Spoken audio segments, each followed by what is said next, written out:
জঙ্গল, পাহাড় নাকি সমুদ্র, এ প্রশ্নের উত্তরে বরাবর জঙ্গল বলে আসা ছেলেটার স্বপ্নে ভেসে ওঠে এমন এক মায়ানগরীর ক্যানভাস, যেখানে সূর্যের প্রথম রশ্মি গাছের পাতায় চুমু খেয়ে মাটিতে পা দিতে সময় নিয়ে ফেলে অনেকটা, যেখানে সহস্র সবুজের দলগত আহ্বানে বারবার প্রেমে পড়ে যায় পশু পাখির দল।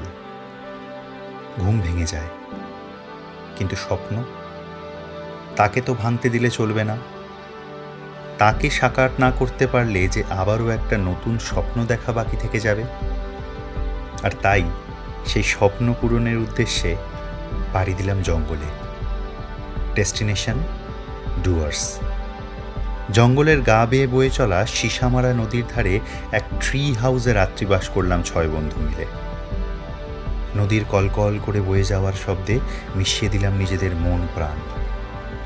বরফ গলা জলে পা ডুবিয়ে শুনতে পেলাম ময়ূরের ডাক। নদীর পাড়ে পড়ে থাকা অজস্র শিমুলের বুকের ওপর দিয়ে হাঁটতে হাঁটতে ঠিক করলাম, এ গল্প তো শুধু আমার একার গল্প নয়। আর তাই আমার জীবনের আরও একটা নতুন গল্প শোনাবো বলে স্মৃতি জমা করলাম দ্য মেমোরি কার্ডের পাতায়। কারণ today's story is tomorrow's memory.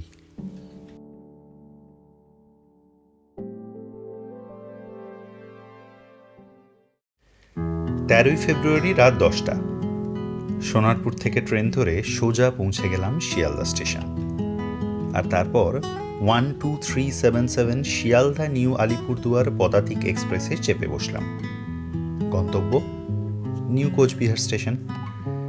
বন্ধুদের সাথে আড্ডার মাঝে মাঝে প্রকৃতির অপূর্ব রূপ দেখতে দেখতে পৌঁছে গেলাম নিউ কোচবিহার স্টেশনে।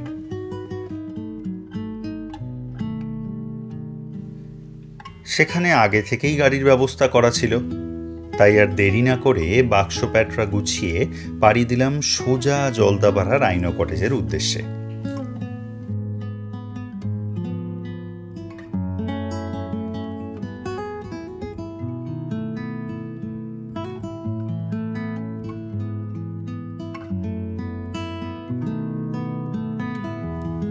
কটেজের গেট দিয়ে ঢুকতে ঢুকতে মনের ভিতরে এক অসম্ভব রকমের আনন্দ হচ্ছিল। শাল শিমুলের এই ডেরায় সামনের কয়েকটা দিন কাটবে, এটা ভেবেই আনন্দে আত্মহারা হয়ে যাচ্ছিলাম। চলে এসেছি রাইনো কটেজে, জলদাপাড়া রাইনো কটেজ। বহু শুনেছি জলদাপাড়া রাইনো কটেজের নাম। আমার 33 বছরের জীবনে প্রথমবারের জন্য জলদাপাড়া আসা, ডুয়ার্স আসা বলা ভালো, তার চেয়েও বেশি বলা ভালো যে জঙ্গলে আসা। আমি প্রচণ্ড এক্সাইটেড। এবং তার উপরে এই রাইনো কটেজ, এত সুন্দর এরিয়া। এই যে পিছনে রাইনো কটেজ, আর এই পুরো এরিয়াটায় অনেকগুলো কটেজ আছে। আমার পিছনেই সীসামারা নদী, অ্যাকচুয়ালি এটা তোরসা নদী, এটার এখানে নাম সীসামারা। এই হচ্ছে আমাদের কটেজ। কটেজের সামনের ভিউটাও খুব সুন্দর, একটু পরে সেটা দেখাবো। এই কটেজের সামনে বসে, কটেজের বারান্দায় বসেই সারাদিন কেটে যাবে। আর ওই যে দূরে, ওটা হচ্ছে জলদাপাড়ার জঙ্গল। ওরা বলছিল যে গত কয়েকদিন ধরে নাকি খাওয়া দাওয়ার পর, দুপুরবেলা খাওয়া দাওয়ার পর বিকেলের দিকটা নাকি প্রচুর বাইসন্স আসে। কালকে প্রায় 25-30টা বাইসন্স এসেছিল, হাতিও নাকি আসে। তো জানি না সেই ভাগ্য হবে কি না, আজকেও দেখবো যদি হয়।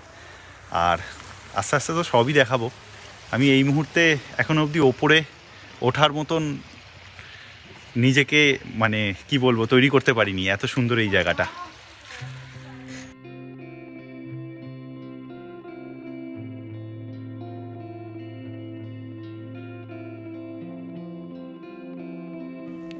এই ছিল আমাদের ডেরা।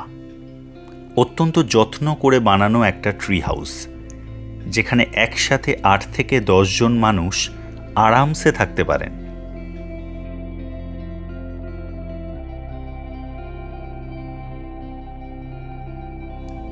দুদিকে 2টো করে ডাবল বেড, আর মাঝখানে 2টো ওয়াশরুম।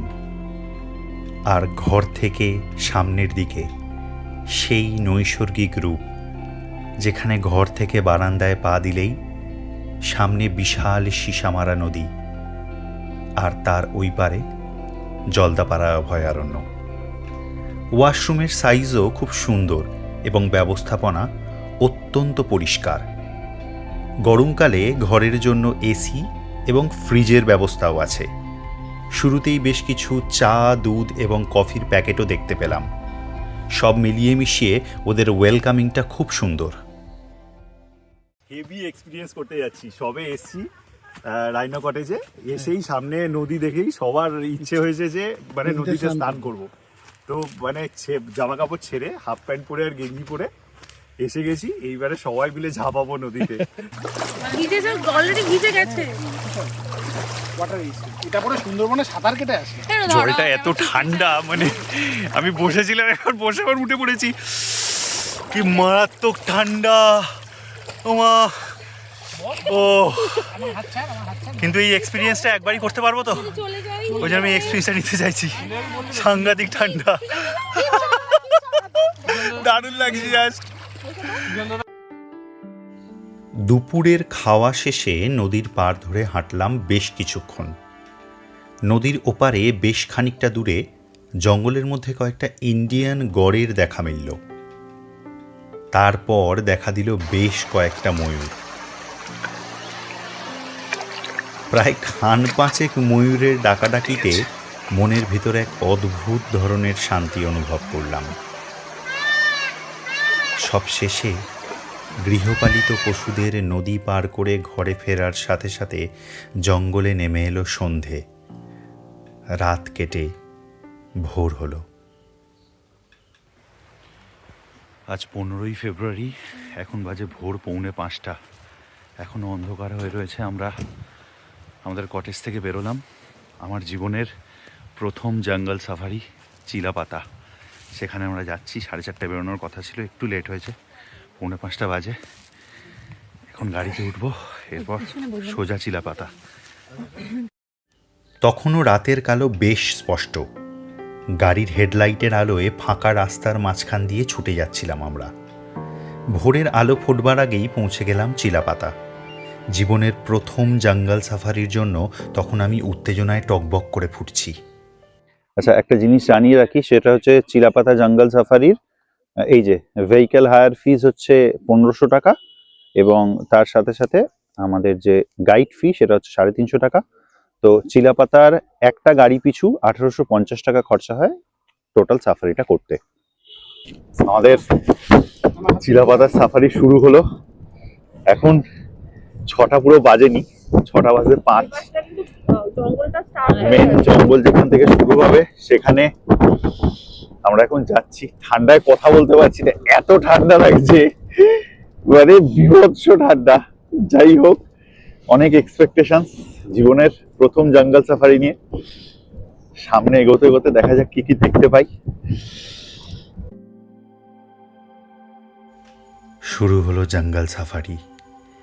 ভোরের প্রথম আলোর বুক চিরে জিপের চাকা এগিয়ে চলল অজানাকে জানার উদ্দেশ্যে।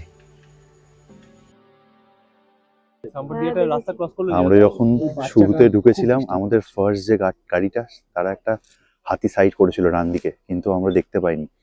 আমরা মানে ডাল ভাঙার আওয়াজ পেয়েছি। তারপর আরো খানিকটা এগিয়ে এসেছি, সামনে একটা হাতি আছে, অনেকটা দূরে আছে। আমি মোবাইলের ক্যামেরায় দেখাতে পারবো না, চেষ্টা করছি ডিএসএলআর এর ক্যামেরায় নেওয়ার, যদি নেওয়া যায়। এদিকেই আসছে, খুব স্লোলি এগিয়ে আসছে, দারুণ লাগছে দেখতে জাস্ট।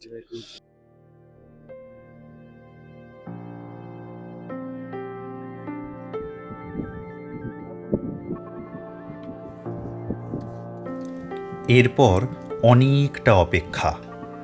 তখন শুধু দু চোখ ভরে জঙ্গল গিলছি আমি। একটা গাছের মাথায় দেখতে পেলাম একলা একটা ময়ূরকে।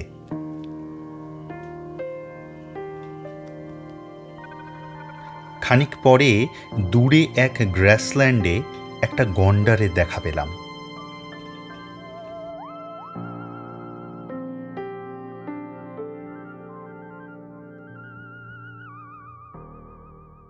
এই যে পিছনে যেটা ছেড়ে এলাম, এটা হচ্ছে বানিয়া রিভার। আমরা সেই অনেকক্ষণ আগে একটা হাতি দেখেছিলাম, তারপর আর কিছু সেভাবে দেখতে পাইনি। তবে সামনে থেকে একটা গাড়ি পাস করছিল, তারা বললো যে এদিকে কিছু আছে। কি আছে সেটা বললো না, জানি না তোর কপালে কি আছে। ময়ূরের ডাক তো অনেকক্ষণ ধরে শুনতে পাচ্ছি, ময়ূর কালকে দেখেওছি। অ্যাকচুয়ালি জঙ্গলটা এতটা ঘন এখানে, হ্যাঁ। সাইটিংটা জঙ্গলের ফিলটাই আসল। জঙ্গলের ফিলটা এখানে সত্যি দারুণ, আর তার সঙ্গে ঠান্ডা, মানে মনে হচ্ছে হাত পা কেটে যাবে আর একটু হলে। সব মিলিয়ে এখনো এক্সপিরিয়েন্স দুর্দান্ত। তবে ওই আর কি, মনে তো সবসময় একটা ইচ্ছে হয় যে আরো যেন কিছু পশু পাখি দেখতে পাই। স্টার্টিং হাতি দেখিয়ে দিয়েছে। হ্যাঁ হ্যাঁ, তো যাই হোক, এখন শুধু অপেক্ষা। হ্যাঁ, অপেক্ষা। তবে জঙ্গলে অপেক্ষা করলে জঙ্গল যে দুহাত ভরে এভাবে সবটা ফিরিয়ে দেয় তার জন্য মোটেও প্রস্তুত ছিলাম না আমরা। তারপর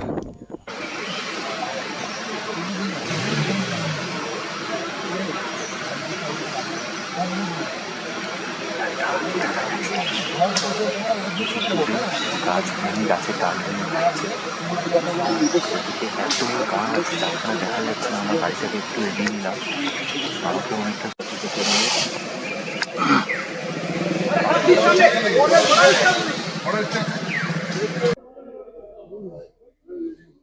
ওই দেখ আমরা মাঝ রাস্তায় পড়ে গেছি। এত বড় একটা হাতি।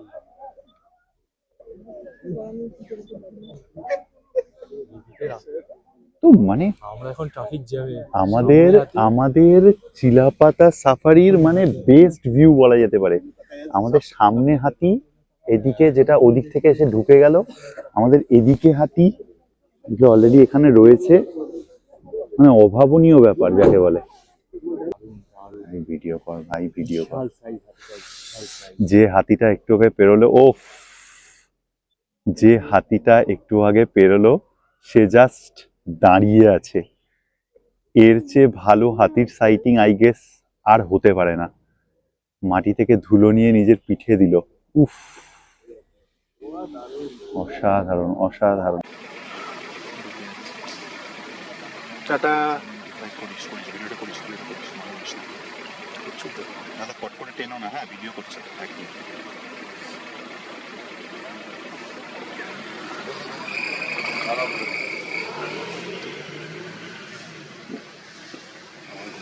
ঠিক আছে, সময়টা বাড়ি পিছিয়ে যেতে পারবো। দাদাকে একটু পিছিয়ে নেবে গাড়িটা, একটু পিছিয়ে হালকা পিছাবে। বাস বাস বাস বাস, ঠিক আছে ঠিক আছে ঠিক আছে ঠিক আছে ঠিক আছে ঠিক আছে। চিলাপাতা সাফারি শেষ। আমার জীবনের প্রথম জঙ্গল সাফারি। যেরকম এক্সপেকটেশন নিয়ে এসেছিলাম তার চেয়ে অনেকটা বেশি আমায় ফেরত দিয়েছে, এটা বলার কোনো অপেক্ষা রাখে না। এতবার হাতি দেখা, সাথে গন্ডার দেখা, এবং তার সাথে সাথে এত সুন্দর চারণভূমি ওদের, মানে সব মিলিয়ে অসাধারণ। লাস্টে যে জিনিসটা একটু আগেও বলছিলাম যে আমাদের গাড়ি মাঝখানে আর দুপাশে, একদিকে হাতির দল, সামনে একটা মেল এলিফ্যান্ট ছিল, সেই অবস্থায় সব মিলিয়ে মিশিয়ে দারুণ দুর্দান্ত সাইটিং হয়েছে। ভিডিও ডিএসএলআর এ কিছু নেওয়া হয়েছে, আমি মোবাইলে কিছু নিয়েছি। আপাতত ফিরছি আমরা রাইনো কটেজে। আজকের জন্য সকালের চিলাপাতা সফরের ভিডিও এইটুকুই। বিকেলবেলা ইচ্ছে আছে জলদাপাড়ায় যাওয়ার, দেখা যাক কি হয়।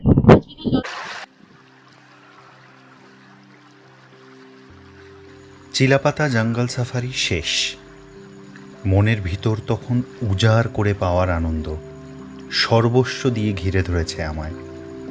ট্রি হাউসে ফিরে ব্রেকফাস্ট সেরে এক মুহূর্ত দেরি না করে চলে গেলাম নদীর চরে। সেখানে মুক্তির আনন্দে গা ভাসালাম, পা ভাসালাম জলে। নিজের সঙ্গে নিজেই অনেকটা সময় কাটালাম।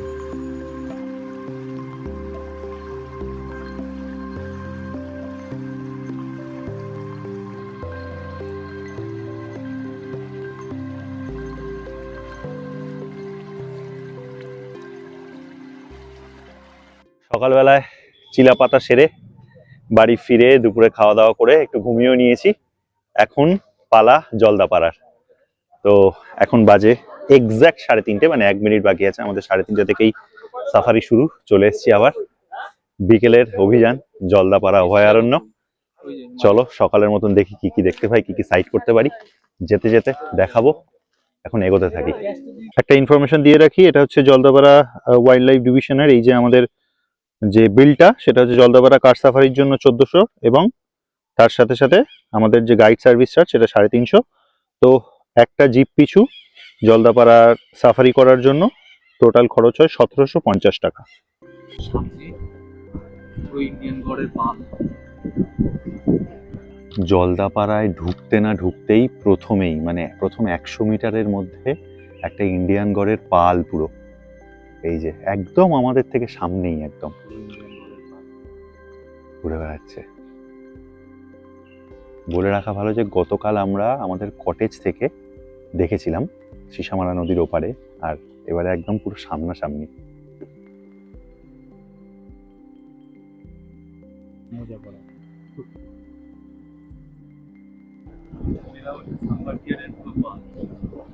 এরপর বেশ কিছুটা এগোতেই আমাদের ডান দিকে একটা সাম্বার ডিয়ারের দল দেখতে পেলাম।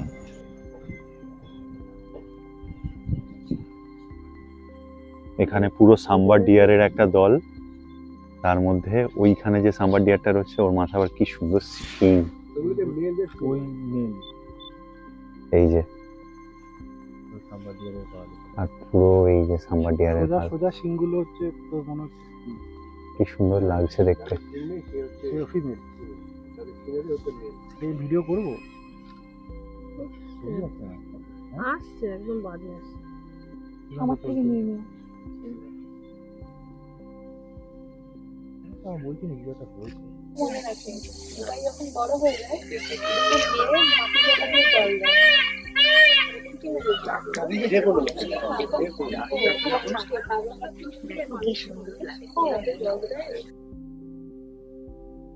এরপর আবারও অপেক্ষা, সাথে জঙ্গলের অপূর্ব রূপ।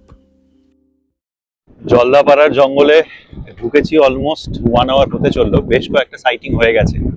শুরুতে ঢুকেই তো ইন্ডিয়ান গড় দেখলাম, তারপরে সাম্বার ডিয়ার দেখলাম, ময়ূরের তো ছড়াছড়ি প্রচুর দেখলাম। সেভাবে বলা ভালো হাতি দেখতে পাইনি, কারণ দুটো পালতু হাতি দেখেছি। তারপর গন্ডার দেখার একটা সম্ভাবনা ছিল কিন্তু দেখতে পাইনি। তো যাই হোক, এখন আমরা হলং এর দিকটায় যাচ্ছি। এখনো অবধি সেভাবে হলং এর দিকে কোনো রকম কোনো সাইটিং হয়নি। তো দেখা যাক, ওয়েদারটা খুব সুন্দর, একটা হালকা ঠান্ডা ঠান্ডা লাগছে। সামনের দিকে দেখা যাক যে কি দেখতে পাই। এই হলো সেই বিখ্যাত হলং টুরিস্ট লজের জায়গা, যেটা কিছুদিন আগেই পুড়ে ছাই হয়ে যায়। প্রচুর প্রচুর মানুষ আসতো এখানে, বুকিং পাওয়া খুব টাফ ছিল। একদম জলদাপাড়া অভয়ারণ্যের মধ্যেই এবং একদম প্রাইম লোকেশন। এখান থেকে যে দূরে ওপারে পুরো জলদাপাড়ার জঙ্গল, এখানে প্রচুর প্রচুর পাখি পশু পাখি আসে এবং সাইটিং হয়। এই টুরিস্ট লজটা জলদাপাড়ার একটা গর্ব ছিল, কিন্তু কিছুদিন আগে পুড়ে ছাই হয়ে যায়।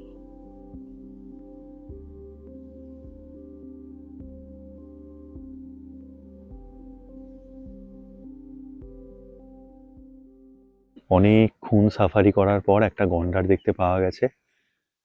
গন্ডারটা অনেকটা দূরে, মানে আইসাইটের থেকে অনেকটা দূরে আর কি। তো এই যে আমাদের ডিএসএলআর এর ব্যবস্থা করা হচ্ছে।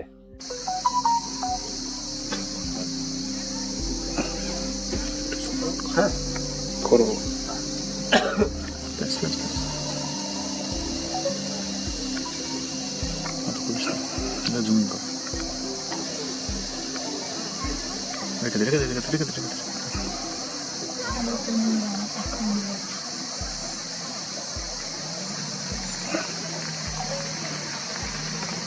মন্ডপ দেখার ইচ্ছা ছিল।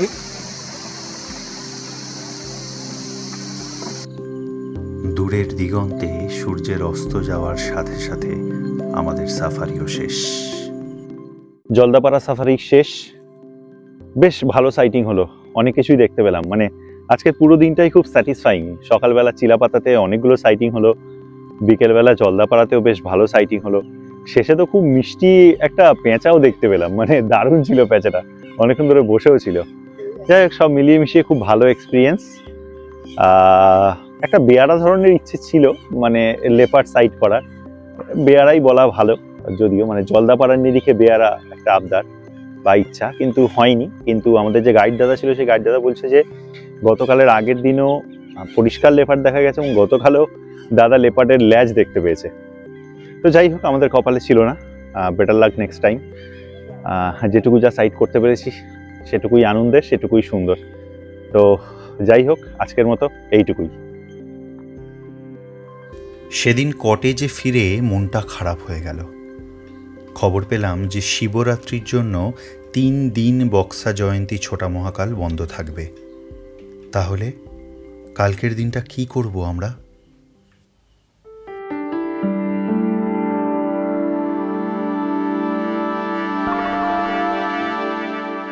আজকে আবার একটা নতুন দিন, 16ই ফেব্রুয়ারি, নতুন একটা সাফারির দিনও। অ্যাকচুয়ালি আজকে প্ল্যানটা একটু এদিক ওদিক হয়ে গেছে। আজকে আমাদের ছোটা মহাকাল করে বক্সা সাফারি করার কথা ছিল, কিন্তু শিবরাত্রি উপলক্ষে বক্সা সাফারি গতকাল থেকে 3 দিন বন্ধ রাখা হয়েছে, যার ফলে আমাদের হিসেবটা একটু উল্টোপাল্টা হয়ে গেছে। কিন্তু আজকে সারাদিনটা ওয়েস্ট যাবে বলে আমাদেরকে এই কটেজেরই ম্যানেজার প্রদীপ কাকু সাজেস্ট করলো যে চিলাপাতা রেঞ্জেই আর একটু এগিয়ে গিয়ে কোদাল বস্তি বলে একটা রেঞ্জ আছে, সেই সাফারিটা করার জন্য। সেটাও খুব সুন্দর, ভালো, যেহেতু আমরা জঙ্গল সাফারি করতে ভালোবাসি, ওটাও খুব ঘন।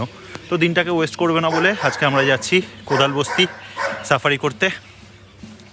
তো যাই হোক, প্রত্যেক দিন যেরকম দেখাচ্ছি আজকেও চেষ্টা করব কি কি দেখতে পাই না দেখতে পাই সেটা দেখানোর। তো চলো, সাফারিতে গিয়ে দেখা হচ্ছে। কোদালবস্তি রেঞ্জ হলো চিলাপাতারই আর একটা এক্সটেন্ডেড পার্ট। চিলাপাতায় সাফারি করলে কোদালবস্তি সাফারি করার কোনো মানেই হয় না, কিন্তু আমাদের কাছে অন্য কোনো উপায় না থাকার কারণে এই অপশানটাকেই বেছে নিয়েছিলাম। আচ্ছা, কোদালবস্তি চিলাপাতা রেঞ্জের টিকিটের দামটা একবার একটুখানি বলে দিই। 1500 টাকা হচ্ছে ভেহিক্যাল ফিজ, 350 টাকা হচ্ছে গাইডের ফিজ, মানে টোটাল 1850 টাকা। এবং এর সাথে আরও কয়েকটা টিকিট আছে, সেটাও একটু দেখাই। সেগুলো হচ্ছে যে এখানে এলে ওই একটা ট্রাইবাল ডান্স হয়, তো যেহেতু আমরা 6 জন ছিলাম, 6 জনের 50 টাকা করে টিকিট ছিল, 300 টাকা। তো টোটাল আমাদের লেখেছিল হচ্ছে 2150 টাকা। হ্যাঁ, ঠিক আছে। আমাদের কোদালবস্তি সাফারি শুরু হলো। শুরু হওয়ার সাথে সাথেই 3টে সাম্বার ডিয়ার দেখলাম। একটা আমাদের রাস্তার ডান দিকে, সেটা অনেকটা দূরে ছিল যদিও, রাস্তার ওপরে। আমাদের গাড়ি বেশ কিছুটা বেরিয়ে গেছিল এগিয়ে, তারপর পিছিয়ে আসার পর অনেক দূরে দেখতে পেলাম।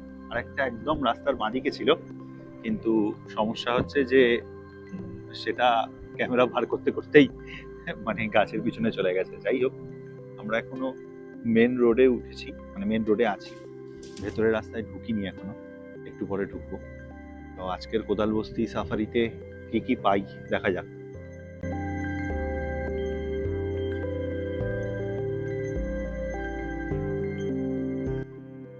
কোদালবস্তি হতাশ করলো।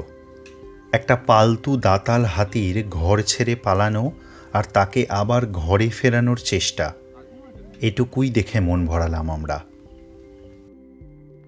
কিছু পরেই দূরে একটা গাছে একটা হর্নবিল দেখতে পেলাম।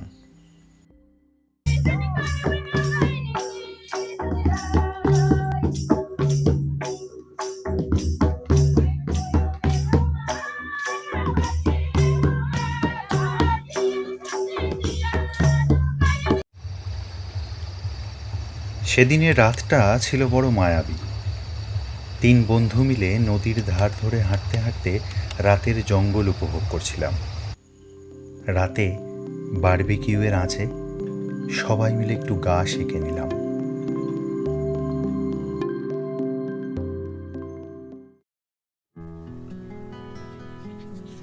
ফেরার সকাল, ছেড়ে আসার সকাল, ফেলে আসার সকাল, এই সকালগুলো বড় কষ্টের হয়।